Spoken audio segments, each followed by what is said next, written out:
हाँ क्वेश्चन दिए थे आप लोगों को।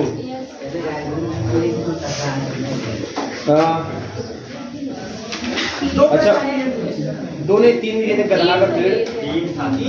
तो पहला एक क्वेश्चन आपका ये था कि in Z root 5 prove that 1 plus root 5, यही ना पहला ही था, is irreducible but not prime, है ना। यह इररिड्यूसिबल है लेकिन प्राइम नहीं है, आपको यह शो करके दिखाना है। देखिए यहाँ पे ध्यान दीजिएगा सबसे पहले कि जेड रूट 5 का मतलब ये जो है, इसका मतलब ये कौन सा सेट है, इस सेट में कैसे एलिमेंट आएंगे। तो इस सेट में जो भी एलिमेंट आएंगे वो इस टाइप के होंगे, a plus b root 5 type के एलिमेंट होंगे, है ना। जहां पे a और b ये जेड के एलिमेंट होंगे, यही है जेड रूट 5 जो वाला जो सेट बनेगा, है ना, उसमें इस टाइप के एलिमेंट आपको दिखाई देंगे। कल आपने एक क्वेश्चन ऐसा किया हुआ था, बात समझ में आ रही है।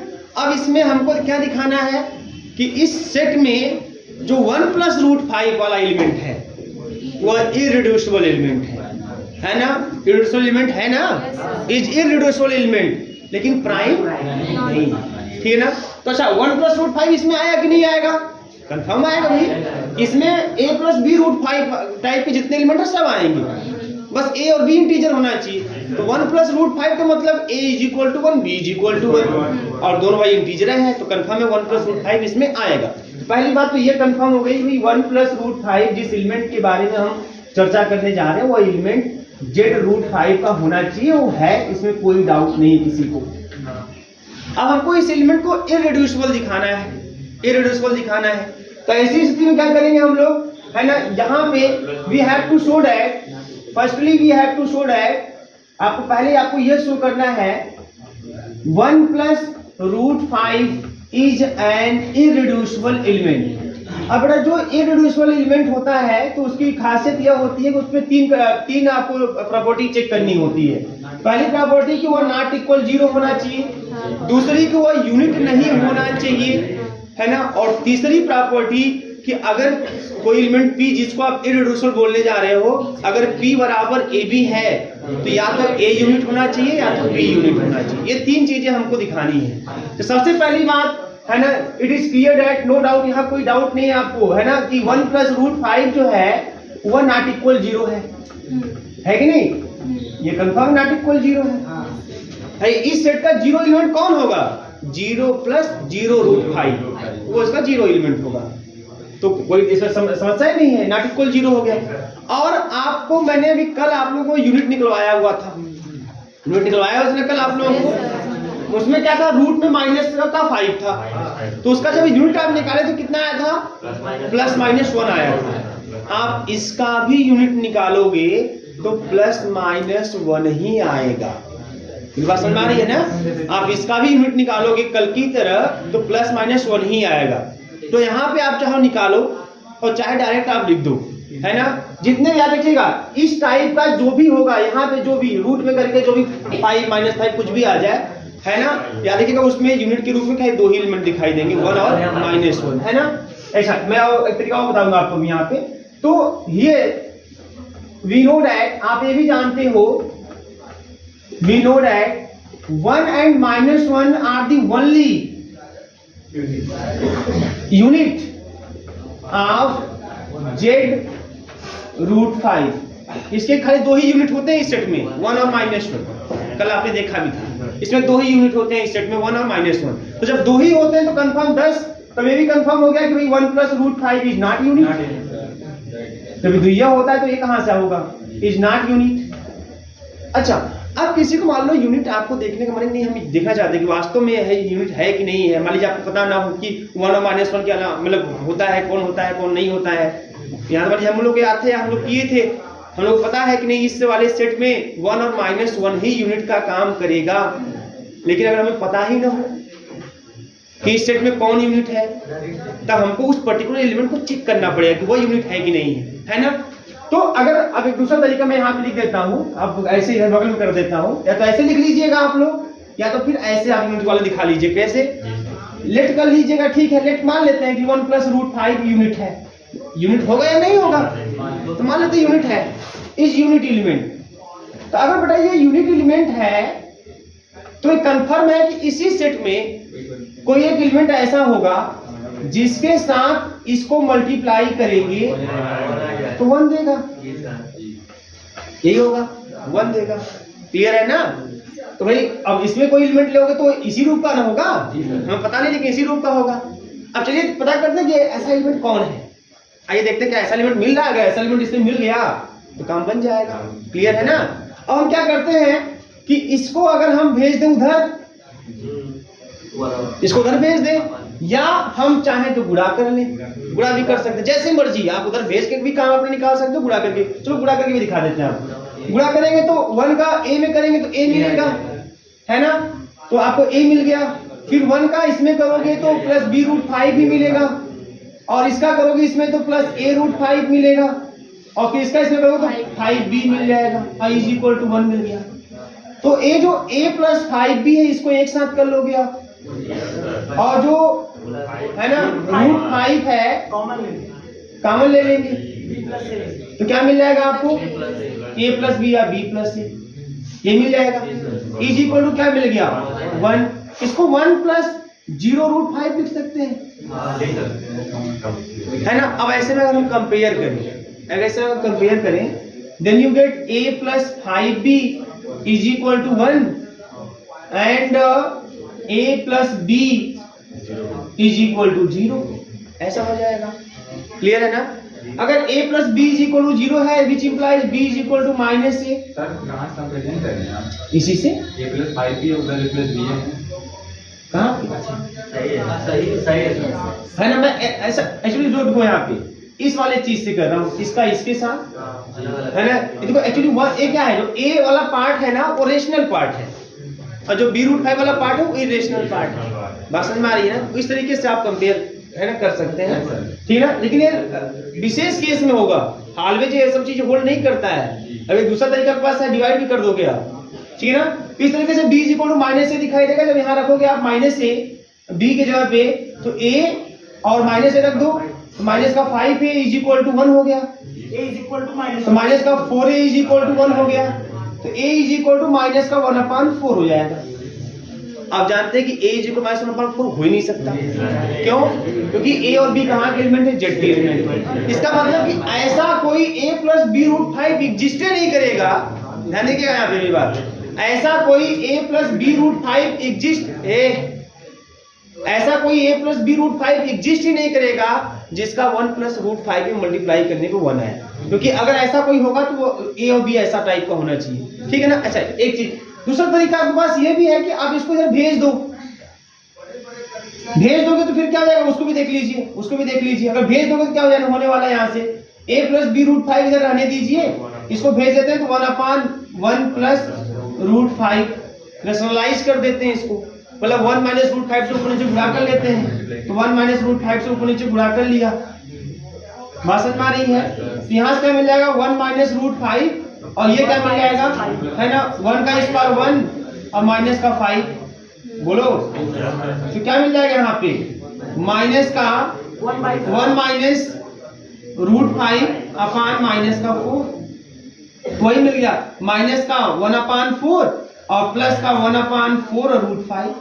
तो इससे अकॉर्डिंग अगर कंपेयर करिए, दोनों बराबर है ना?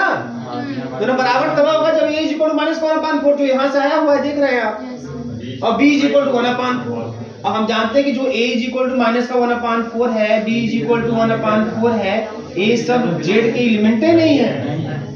तो यूनिट देने के लिए a और b का मान ये होना चाहिए, और लेकिन a b का मान जब ये होगा तो ऐसा कोई एलिमेंट वहां एग्जिस्ट ही नहीं करेगा। मतलब ऐसा कोई भी a + b√5 उस सेट में नहीं है जो 1 + √5 से मल्टीप्लाई होने को 1 दे दे। इसका मतलब 1 + √5 नो डाउट वो यूनिट है, ये नहीं है। यूनिट होता तो कोई एलिमेंट वहां होता है जिसको गुणा करने को 1 देता। बात समझ में आ रही है? तो इस तरीके से भी आप किसी को चेक कर सकते हैं। किसी भी क्वेश्चन में अगर आपको दिखाना है कि वो यूनिट नहीं है तो ठीक है, हमको दिखाना है तो हम लोग वहां से करके देखेंगे। वहां पे मान लेते हैं कि यूनिट है तो भाई कोई उस टाइप का एलिमेंट उस सेट में होना चाहिए, इसको गुणा करने को 1 मिले। फिर निकालिए वो एलिमेंट कौन है। तो जब निकालेंगे वो एलिमेंट कौन है, तो हमने देखा यहाँ निकालने में जो एलिमेंट आया वो एलिमेंट ऐसा है जो उस सेट का एलिमेंट ही नहीं है। है ना। तो रूट सेट का एलिमेंट नहीं, इसका मतलब उस सेट में ऐसा कोई एलिमेंट है ही नहीं है जो उसके साथ मल्टीप्लाई करने पे आपको 1 दे दे, यूनिटी दे दे, तो इसका मतलब वो यूनिट है ही नहीं है। तो इस तरीके से भी दिखा सकते हैं, और ऐसा अगर जानते हैं तो ऐसे भी लिख सकते हैं भाई इसमें तो ये यूनिट होगा करता है 1 और -1, तो 1 + √5 का कोई सवाल ही नहीं पैदा होता है। ये बात होगी यहाँ पे। अब आते हैं आगे की कहानी, तीसरा केस। अब 1 + √5 को इररिड्यूसिबल दिखा। तीसरा केस यह है कि अगर 1 + √5 दो एलिमेंटों के प्रोडक्ट के रूप में दिख गया तो उसमें से कन्फर्म कोई ना कोई एक एलिमेंट यूनिट होगा, है ना। यही मतलब हुआ। तो लेट कर लेते हैं भैया कि चलो 1 + √5 हमको इसको इररिड्यूसिबल दिखाना है। चलिए हम मान लेते हैं कि यह दो एलिमेंटों के प्रोडक्ट के रूप में है, a + b√5 और c + d√5, इसके प्रोडक्ट के रूप में है। बात समझ में आ रही है। हम लोग यहाँ पे टेकिंग, है ना, देखो एक और नाम भी होता है ऑन बोथ साइड। अब वो नाम की क्या खास है ना, नाम ले लीजिए आपकी, है ना, क्योंकि इरेशनल नंबर में है तो इसी का कॉन्जुगेट टाइप में कुछ लीजिए आप। जैसे आप अगर द्विघात समीकरण पढ़ते हैं तो बोलते हैं 1 + √2, अगर इसका कोई मूल है तो 1 - √2 भी उसका, है ना, हाँ कॉन्जुगेट वाला। ऐसे इसे भी कॉन्जुगेट लेके आप उसको इसमें मल्टीप्लाई कर सकते हैं। अदरवाइज एक तरीका और है ना, बुक में ये भी टर्म यूज किया हुआ है नार्म, इसलिए मैंने सोचा कि इसको बता देते हैं आपको नार्म वाला। Taking NAARM on both, NAARM कैसे मतलब क्या है, आप लिख देंगे नार्म 1 + √5 ऐसे लिख देंगे, है ना, और नार्म a + b√5 और नार्म सॉरी पहले पूरा लिख दीजिए c + d√5। और जो नार्म होता है वह अगर नार्म a b है तो उसको लिख सकते हैं नार्म a × नार्म b, तो नार्म a + b√5 और इसको लिखेंगे नार्म c + d√5। यह नार्म का मतलब वही लेंथ, नार्म लेंथ वही चीज होता है जो आप इनर प्रोडक्ट स्टेज में पढ़े थे। ठीक है, यहाँ कैसे निकालते हैं ध्यान रखिएगा। यहाँ निकालने का तरीका वही है बेटा, इसी के कॉन्जुगेट वाले से गुणा कर देना। जिसका भी नार्म इरेशनल का निकाला उसी कॉन्जुगेट वाले से, मतलब 1 + √5 का नार्म निकालना है तो 1 - √5 से गुणा कर दो। बात समझ में आ रही है। तो यहाँ पे क्या कर देंगे, गुणा करेंगे 1 - √5 से तो 1 का स्क्वायर - √5 का स्क्वायर, यही तो आएगा। और ये जो भी होगा, जो नाम है लेंथ है, इसलिए मॉड में लिखिएगा। क्लियर है ना। और इस तरीके से यहाँ भी आएंगे, यहाँ की बात करते हैं तो यहाँ मिल जाएगा a² माइनस का 5b², है ना। मान यहाँ पे लिखने भी कोई मतलब तो है नहीं, इसमें ऐसे कंटिन्यू करते हैं। और यहाँ जाएगा c² माइनस का 5b², यही ना होगा, बताओ ये हो जाएगा क्या प्रिंस, ठीक है ना। तो ये कितना आएगा, ये 4 आ जाएगा, मॉड में तो 4 हो गया। अब a² माइनस का 5b² और c² माइनस का 5b², no doubt a b c d सब इंटीजर हैं। कुछ कर रहे थे, एक ही कॉन्जुगेट लेंगे तो माइनस आएगा। किसका किसका माइनस है, कॉन्जुगेट लेंगे इसका मल्टीप्लाई करेंगे तो -4 आएगा। इसका नहीं, हाँ हाँ ठीक है ना, हाँ तो माइनस में आएगा, उसमें कोई दिक्कत नहीं आएगी, कोई दिक्कत उससे भी नहीं आनी। चलिए वहाँ पर तो लेट करना पड़ेगा ना कि 1 से 1 होगा, फिर -4 तो मल्टीप्लाई करेंगे वहाँ 4 आएगा। हाँ तभी अभी डिस्कस करने वाले, इसमें भी डिस्कस करेंगे, उसमें भी डिस्कस करेंगे, क्या करना है उसमें। अब देखो यहाँ पे ये चीज आ गया ना, अब हम क्या करते हैं यहाँ पे, अब यहाँ पे केस डिस्कस करेंगे। क्या केस, जैसे अब से ये है, बात समझ में आ रही है। तो आपको देखना है कि एक्चुअल में दोनों है क्या, ये दोनों में से कोई यूनिट है कि नहीं है, कोई देखना। अगर इसमें से कोई एक यूनिट निकल गया तो 1 + √5 रिड्यूसिबल हो जाएगा। तो आइए कैसे देखते हैं इसको, यहाँ पे देखिए, यहाँ पे केस बनाते हैं। केस फर्स्ट, पहला केस क्या है, इन दोनों का प्रोडक्ट 4 आए, है ना। तो 4 होने के यहाँ 3 पॉसिबिलिटी है, 3 पॉसिबिलिटी। पहली पॉसिबिलिटी यह है कि a² माइनस का 5b² की वैल्यू 4 हो जाए और c² माइनस 5b² की वैल्यू 1 हो जाए, तभी 4 × 1 4 हो जाएगा। केस सेकेंड जो है, सेकेंड केस ये बनेगा कि a² माइनस 5b² की वैल्यू 1 हो जाए और c² माइनस 5b² की वैल्यू 4 हो जाए, तब भी आ जाएगा। और केस थर्ड है ना, a² माइनस का 5b² की वैल्यू 2 हो जाए और c² माइनस 5b² की वैल्यू भी 2 हो जाए। और कोई केस पॉसिबल है जिसका गुणा करने पर आपका 4 हो जाए, है ना। तो मैं कल बताया था आप लोगों को, ये नहीं कि करते हैं कि 8 करते हैं 1/2 कर दें, लेकिन समस्या है कि 1/2 हो ही नहीं पाएगा। 1/2 होने के लिए हमको यही ध्यान रखना है, a b c d सब z के इंटीजर होने चाहिए। तो इंटीजर को ध्यान में रखते हुए आप कुछ भी सेट करिए, है ना, आपको ये 3 पॉसिबिलिटी ही दिखाई देगी है ना, मतलब इनके जो है जो वैल्यू है वो इसी 3 रूप में आपको दिखाई देंगे। अब आइए हर केस को डिस्कस करते हैं कि अगर ऐसा होगा तो क्या क्या हो सकता है, आइए उसकी बात करते हैं। पहले नोट कर लीजिए, नोट कर लीजिए। तो बेटा ए वाला कैसे दिखाएंगे, अगर आपको ये लाइन, ये 2 लाइन अगर आपको दिमाग में है तब तो ठीक, नहीं तो फिर आप इस तरीके से दिखाते हैं कि आप मान लेते हैं यूनिट है, उसके बाद देखेंगे तो ऐसा एलिमेंट कोई एग्जिस्ट ही नहीं करेगा। जल्दी से नोट कीजिए। और जब केस की बात करेंगे तो पहले केस फर्स्ट, पहले केस की बात की जाए। केस फर्स्ट को पहले 1 बाय 1 डिस्कस करते हैं। चलो नाउ केस फर्स्ट।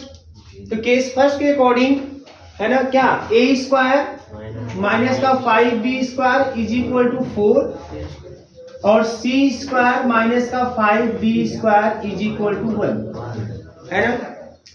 अब बताइए यहाँ पे कि a स्क्वायर माइनस का 5b square is equal to 4 और c स्क्वायर माइनस का 5b square is equal to 1, तो यहाँ से क्या पॉसिबिलिटी हो सकती है, कितनी वैल्यू हो सकती है इसमें, पॉसिबिलिटी क्या हो सकती है। a स्क्वायर माइनस का 5b square is equal to 4 है, बोलिए a स्क्वायर कितना हो, 5b स्क्वायर कितना हो कि 4 आए, 2 0 a square is equal to 4 और 5b square is equal to 0। ऐसे कर दें, रुक जाइए, हम बता रहे हैं अभी आपसे, हम आपकी बात भी रखेंगे। तो एक पॉसिबिलिटी देखो पहले तो ये हो जाएगी कि a स्क्वायर इक्वल टू 4 हो जाए और b स्क्वायर इक्वल टू क्या हो जाए, हो जाए, तब a स्क्वायर माइनस का 5b square is equal to 4 आ जाएगा, ठीक है ना। अच्छा अब और क्या बता रहे हैं, और क्या हो जाए, रुक जाओ a को 3 नहीं, a स्क्वायर की बात है, हाँ a स्क्वायर को 9 कर दें और b स्क्वायर क्या कर दें 1, हाँ तभी हो जाएगा पॉसिबिलिटी। तो a square is equal to 9 कर दें और b square is equal to क्या कर दें 1, तो क्या मिल जाएगा आपको, तो यहाँ 9 माइनस का 5 तो 4, आपको 4 मिल जाएगा, है ना। तो ऐसी पॉसिबिलिटी आपकी बनती जाएगी।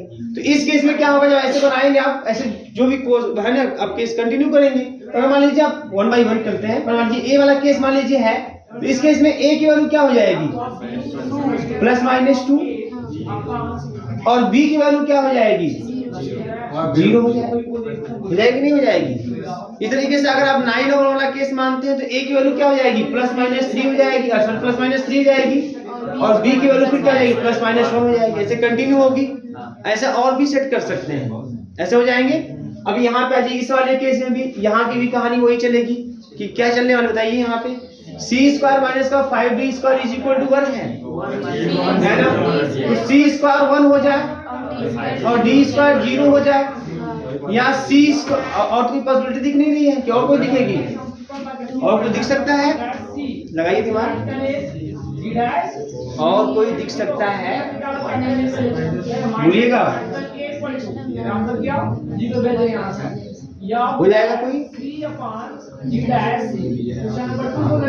नहीं बन पाएगा केस, है ना। तो ऐसे केस में क्या होगा, c इक्वल टू क्या हो जाएगा +-1 एंड d इक्वल टू क्या हो जाएगा 0। अच्छा इसमें हो क्या रहा है, इस केस में देखो ध्यान देने वाली बात, इसमें नहीं बन पाएगा, यहाँ तमाम केस बन पाएंगे, यहाँ तमाम केस बन पाएंगे, लेकिन यहाँ पे आप थोड़ा दिमाग और सोच लीजिए अपने हिसाब से, यहाँ पे आपको मिलेगा या तो c equal to +-1 d equal to 0, और इसके 1 आने का और कोई रीजन नहीं है, क्यों कोई तरीका है आ सकता है 1, सोच लीजिए इंटीजर के रूप में नहीं आएगा, नहीं आएगा 1, कुछ भी लगा लें आप, c स्क्वायर का स्थान पे d स्क्वायर का स्थान पे रख लें, है ना, आपको 1 नहीं। अच्छा जो c स्क्वायर का स्थान रखना है ये भी ध्यान रखना है कि जब c निकाले तो इंटीजर है, ये से भी ध्यान रखना है, इसीलिए बात है। तो यही एक केस पॉसिबल है, a अपने आप को तमाम बनेंगे, लेकिन a तो फिक्स हो गया कितना, c equal to +-1 d equal to 0, इसका मतलब समझ रहे हैं, इसका मतलब इस केस में, केस फर्स्ट में a स्क्वायर माइनस का 5b स्क्वायर वाले इक्वल टू 4 वाले केस में a की वैल्यू कई हो सकती है ना, +-2 ऐसे कई वैल्यू मिल सकती है। b की वैल्यू भी जो है, अच्छा b की वैल्यू भी आप अगर सेट करें तो 0 मिला है ना, 1 मिलेगा, +-1 भी मिल सकता है, ऐसे कई वैल्यू आपको मिल सकती है। बात समझ आ रही है, मतलब यह यूनिट नहीं भी हो सकता है, लेकिन ये वाला ये अपने आप कुछ भी हो जाए, जब c + d√5 की बात करोगे बेटा तो ये +-1 ही मिलेगा, और इसका मतलब that is C plus D root 5 is unit। अरे इसका यूनिट कौन है? 1 और -1 है ना, तो C plus D root 5 क्या आया? प्लस माइनस होना तो आया है ना। इसका मतलब कि केस फर्स्ट अगर होल्ड करता है तो केस फर्स्ट होल्ड करेगा तो ये यूनिट तो नहीं होगा बट ये यूनिट होगा, और कोई ना कोई एक यूनिट होना चाहिए। इसका मतलब केस फर्स्ट के according 1 plus root 5 is irrational number. फिर केस सेकंड में आपको कोई ना कोई एक मिलना चाहिए, तो केस फर्स्ट के according 10 1 plus root 5 is an irreducible number. एक केस फर्स्ट के अकॉर्डिंग है, इररिड्यूसिबल एलिमेंट। ऐसे केस सेकंड को डिस्कस करेंगे। अब केस सेकंड में यहाँ पे तो बड़ा कुछ भी हो सकता है, यहाँ तो कुछ भी हो सकता है, लेकिन यहाँ पे a square is equal to 1 और b स्क्वायर इक्वल टू 0 और कोई पॉसिबिलिटी नहीं होने वाली है। तो इस वाले सेकंड वाले केस में है ना a वाला बन जाएगा यूनिट, है ना, a नहीं बनेगा लेकिन a वाला यूनिट बन जाएगा, कोई ना कोई एक आना चाहिए। थर्ड वाले केस में क्या होगा बताइए? थर्ड वाले केस में a स्क्वायर माइनस का 5b स्क्वायर इक्वल टू 2 का मतलब क्या हुआ? हो सकता है कोई नंबर आ सकता है a स्क्वायर b स्क्वायर से 2 आ जाए, और ये ऐसा इसमें कोई नहीं आ सकता है ना। तो थर्ड केस की अगर बात करें हम लोग, तो थर्ड केस में है ना तो यह यूनिट होगा आपका, न तो आपका यह यूनिट होगा। समझते हैं इसका मतलब? इसका है ना, बोलिए यहाँ पे थर्ड वाला केस का पॉसिबल हो सकता है क्या? ऐसा कोई ABCD मिल सकता है जिसके लिए इक्वल टू 2 आ जाए? नहीं हो सकता है। इसका मतलब थर्ड वाला केस ही पॉसिबल नहीं होगा। थर्ड वाले केस में इस हिसाब से चलेंगे तो ABCD की वैल्यू ही नहीं मिलेगी, मतलब ऐसा कोई एलिमेंट ही नहीं मिलेगा जो प्रॉपर्टी होल्ड करे। तो इसका मतलब थर्ड वाले केस के अकॉर्डिंग चलेंगे तो 1 plus root 5 को इसके अकॉर्डिंग इन दोनों को प्रोडक्ट रूप में नहीं दिखा सकते हो, क्योंकि थर्ड वाले केस के अकॉर्डिंग ऐसा कोई ABCD एग्जिस्ट ही नहीं करेगा जिससे गुणा करें तो आपका ऐसा कुछ आ जाए। कुछ रखो इसमें, ऐसा कुछ रखो ABCD ऐसा जैसे दो का प्रॉपर्टी होल्ड नहीं है। किसमें? इस वाले में कौन सा? C equal to 9 and B equal to 4। C equal to 9, तो C equal to 9 कर देंगे तो 9 हमने 81 क्या कर देंगे? 16 85 हाँ बढ़ गया। तो 81 और 80 है ना, तो C की वैल्यू कितना प्लस माइनस 3 जाएगी, और D की तब कितना जाएगी? तब प्लस माइनस 2 हो जाएगी, तो D भी नहीं जाएगा इस तरह से, है ना। क्वेश्चन सही है ना, करिए है ना। हमारा इसको करिए, बोलिए इसको। पहला केस फर्स्ट आपका ये हो जाएगा इस तरीके से, कर लीजिए इसको, इस तरीके से दिखा लीजिए, पहले बता रहे हैं। सेम इसी तरीके से केस सेकंड भी दिखाइएगा पहले आप, और हमको उसका आंसर खोजना है कि अगर ऐसा हो जाए तो वो क्यों नहीं होगा, है ना। रिजल्ट तो यही है आपकी, लेकिन वो क्यों नहीं होगा उसको हमको ढूंढना है। पर तो ये तो आपको इस तरीके से आप दिखा सकते हैं।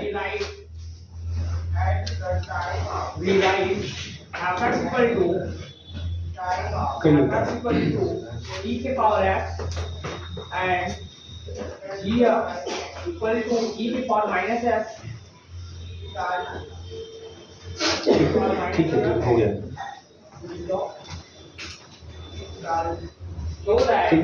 अच्छा देखिए, हम उस समस्या सावधान करते हैं, तो ध्यान दीजिए आप। जैसे यहाँ पे जो आप बात कर रहे हैं, a स्क्वायर माइनस का 5b square is equal to 4 है, c स्क्वायर माइनस का 5d square is equal to 1 है, ठीक है ना। ध्यान दीजिए यहाँ पे, तो यहाँ पर आप a और b की वैल्यू कुछ भी लीजिए, बहुत ध्यान समझिए मेरी बात। अगर यहाँ पे a और b की वैल्यू आप कुछ भी लीजिए, है ना, और कई वैल्यू मिलेगी जो सेटिस्फाई इसको करेगा, लेकिन आप कुछ भी लीजिए बट यूनिट नहीं मिलेगा। मिलेगा क्या? फिर बाबू ध्यान समझिए यहाँ पे, बस एक लाइन थोड़ा सा है, उस काम खत्म है इसका। a स्क्वायर माइनस का 5b square is equal to 4 है, तो यहाँ a और b की वैल्यू आप कुछ भी लीजिए, है ना, वो यूनिट तो नहीं होने वाला है। बात समझ से आपने a इक्वल टू क्या ले लिया आपने, 2 plus minus 2, b equal to 0 ले लिया, सेटिस्फाई कर जाएगा। तो जो a प्लस b रूट 5 का वैल्यू मिलेगा वो क्या मिलेगा? प्लस माइनस 2, जो यूनिट नहीं है। अगर आप उसके साथ कुछ और लेते हैं, जैसे आपने बताया था, है ना, क्या यहाँ पे 9 कर लें, है ना, यहाँ पे क्या कर लें हम लोग 1 कर लें, तो अगर आप 9 करोगे तब भी a प्लस b रूट 5 की जो वैल्यू आएगी प्लस माइनस 3 और कुछ करके रूट इतना आएगा, वो भी यूनिट नहीं होगा। मतलब a और b के किसी भी वैल्यू के लिए यूनिट यह नहीं होगा। अब इसकी बात करते हैं, c स्क्वायर माइनस का 5d square is equal to 1 की बात करते हैं। तो इसके हिसाब से अगर चलेंगे तो एक केस तो यह हो गया। दूसरा केस जैसे उन्होंने बताया कि सर हम अगर 81 कर दें, सी स्क्वायर की वैल्यू डी स्क्वायर की क्या कर दें हम लोग, है ना, 16 कर दें, 16 कर दें, है ना, मतलब a equal to c equal to 9 कर दें और d इक्वल टू 4 कर दें, तब भी आपको रिजल्ट आ जाएंगे, तब भी सेटिस्फाई कर जाएगा। लेकिन प्रश्न क्या है, प्रश्न ये है कि अगर p is equal to a b irreducible है, अगर p अगर इररिड्यूसिबल है, देन अगर p is equal to a b है तो या तो a यूनिट हो सकता है या तो b यूनिट हो सकता है। तो यहाँ पे यूनिट कौन होने वाला है, यहाँ पे c plus d root 5 unit हो सकता है। बात समझ में आ रही है ना, मतलब यहाँ पे देखो मेरी बात समझिएगा, यहाँ मेरी बात ये है कि अगर कोई इररिड्यूसिबल एलिमेंट है, कोई अगर इररिड्यूसिबल एलिमेंट है, तो अगर वो दो के प्रोडक्ट के रूप में देखा जा रहा है तो उसमें से कोई ना कोई एक यूनिट होना चाहिए। तो यहाँ पे यूनिट कौन हो जाएगा, c plus d root 5 unit हो जाएगा। बस उसकी और क्या क्या वैल्यू है उससे फर्क नहीं पड़ता, बात समझ में आ रही है। लेकिन उसमें से इन दोनों वाले प्रोडक्ट में से कोई ना कोई एक यूनिट के रूप में दिखना चाहिए। तो कौन दिख सकता है यहाँ पे, c प्लस डी रूट 5 दिख सकता है यूनिट के रूप में। ऐसे इस चीज को आप सॉल्व करेंगे, इस मैटर को, ठीक है ना। उसके और वैल्यू एग्जिस्ट कर सकते हैं, बट देखो इसमें तमाम वैल्यू मिले रहे हैं, इसके भी वैल्यू मिल रहे हैं, बट कुछ को लीजिए यूनिट नहीं मिल रहा है। तो यूनिट के रूप में कौन यहाँ दिख सकता है, c प्लस डी रूट 5। जब दूसरा वाला केस आप सॉल्व करेंगे तो यहाँ पे ये वाला यूनिट के रूप में दिखेगा, मतलब इसको सेटिस्फाई कराएंगे आप तो आपको ये वाला यूनिट के रूप में दिखेगा। ए कुछ रख दीजिए, ये यूनिट के रूप में दिखाई नहीं देगा। और तीसरा वाला केस होल्ड ही नहीं करेगा, क्यों, क्योंकि ऐसा कोई भी ए और बी का वैल्यू इंटीजर में एग्जिस्ट ही नहीं करेगा जो इन दोनों कंडीशन को सेटिस्फाई कर ले। मतलब तीसरे वाले कंडीशन के अकॉर्डिंग, है ना, ये जो 4 इज इक्वल टू ये इतना है, ये सेटिस्फाई ही नहीं होगा। तो तीसरे वाले केस की हम बात नहीं करेंगे, हम बात करेंगे फर्स्ट और सेकंड केस की। और फर्स्ट और सेकंड केस में एक बार फर्स्ट केस में c प्लस डी रूट 5 आपको यूनिट बनता हुआ दिखाई दे रहा है, और दूसरे वाले केस में a प्लस बी रूट 5, ऐसे इसको कर लेंगे, ठीक है ना, क्लियर है। ये समस्या आप थोड़ा सॉल्व करें, ठीक। अब एक केस और आपका है, उसको देख लीजिए, चुप मिटा दिए हैं तो डिस्कस कर लें दूसरा वाला ना, तीसरा वाला इसी तरीके से कर लेंगे ऐसे ही। और तीसरे वाले में बोलेंगे कि there exist no integer such that a square minus का 5b square equal to 2 and c square minus का 5d स्क्वायर इक्वल टू 2। मतलब यहाँ पे ऐसा कोई इंटीजर एग्जिस्ट ही नहीं करेगा, मतलब ये वाला केस पॉसिबल ही नहीं होगा। बात समझ में आ रही है, केवल यही दो केस पॉसिबल होंगे। ये केस पॉसिबल तब होता जब, है ना, a और b की कोई ऐसी वैल्यू मिल जाए जिसमें दो सेटिस्फाई कर जाए, तो यहाँ होगा नहीं करेगा, तो ये केस पॉसिबल ही नहीं होगा, तो इस केस को डिस्कस ही नहीं करेंगे। यहाँ पे सीधे लिखेंगे, केस थर्ड में लिखेंगे there exist no integer such that, है ना, a स्क्वायर माइनस का 5b square equal to 2 and c square minus का 5d स्क्वायर इक्वल टू 2। मतलब ऐसा कोई इंटीजर एग्जिस्ट नहीं करेगा जो इसको सेटिस्फाई करे, तो केस थर्ड की कोई बात ही नहीं करना है। अब हमको दिखाना क्या है, remaining we have to show that, हमको यहाँ पे यह शो करना है, we have to show that, क्या प्राइम के लिए, show that 1 plus root 5 is not prime. अब तो प्राइम के लिए क्या करना होता है, प्राइम का केस बेटा यह होता है कि अगर p ab को डिवाइड करता है, p अगर ab को डिवाइड करता है तो कंफर्म या तो p a को डिवाइड करेगा या तो b को, है ना, कंफर्म किसी न किसी एक को डिवाइड तो करवे करेगा। जैसे अगर p इक्वल टू ab है इररिड्यूसिबल में, तो a और b में से कोई ना कोई एक यूनिट की तरह काम करेगा वहां पे। जैसे हमने दोनों केस में देखा, एक बार वो कर रहा था, एक बार वो यूनिट का काम कर रहा था, है ना। और इसी तरह से प्राइम वाले में अगर p ab को डिवाइड करता है तो या तो p a को डिवाइड करेगा या तो p b को डिवाइड करेगा। तो चलो 1 प्लस रूट 5 की बात करते हैं बेटा। देखो 1 प्लस रूट 5 जो है, यह 1 प्लस रूट 5 और इंटू 1 माइनस रूट 5 को डिवाइड करेगा कि नहीं करेगा, बताओ, करेगा ना भाई। 1 plus root 5 into 1 minus root 5 divide करना करेगा, कितनी बार में कर देगा, 1 माइनस रूट 5 बार में कर देगा। मतलब p डिवाइड्स a b, अच्छा ये दोनों आपके जो एलिमेंट हैं वो सेट के एलिमेंट हैं, आपके सेट के एलिमेंट है, क्लियर है। अच्छा अब ध्यान दीजिए, इसका मतलब जो 1 प्लस रूट 5 है ये किसको डिवाइड करेगा, ये डिवाइड करेगा -4 को, ये -4 को डिवाइड करेगा। अब इसको हम लिख सकते हैं, इसका मतलब 1 प्लस रूट 5 जो है वो डिवाइड कर रहा है 2 इंटू -2, -2। अब वो देखो, अब इसका मतलब 1 प्लस रूट 5 2 इंटू -2 को डिवाइड कर रहा है, बट अब होना क्या चाहिए, होना चाहिए कि अगर 1 प्लस रूट 5 2 इंटू -2 को डिवाइड कर रहा है तो वह 2 और -2 में से किसी एक को डिवाइड करना चाहिए, उसको 2 और -2 में से किसी एक को डिवाइड जरूर करना चाहिए। बट आप यहाँ पे ये भी confirm, but 1 plus root 5 does not divides 2 and also 1 plus root 5 does not divides -2। अगर वो प्राइम होता तो किसी न किसी को डिवाइड करना, लेकिन इसका मतलब प्राइम नहीं है ना। Then 1 plus root 5 is not a prime element। और याद रखिएगा जहां जहां प्राइम की बात होगी वहां पर ये चीज आपको अपने से सोचना है कि कैसा दो एलिमेंट लेके उनके प्रोडक्ट को हम लोग डिवाइड करता हुआ दिखाएं और उसको ऐसे दो रूप में लिखें, है ना। देखो अगर P is equal to P अगर A इंटू B को डिवाइड करता है तो कंफर्म P या तो A को डिवाइड करेगा तो B को डिवाइड करेगा। तो अगर P अगर ये 1 plus root 5 2 इंटू -2 को डिवाइड कर रहा है तो इसको में से किसी एक को डिवाइड करना चाहिए। हाँ बताओ सर डिवाइड नहीं कर रहे हैं सर, तो दोनों करेंगे। कौन?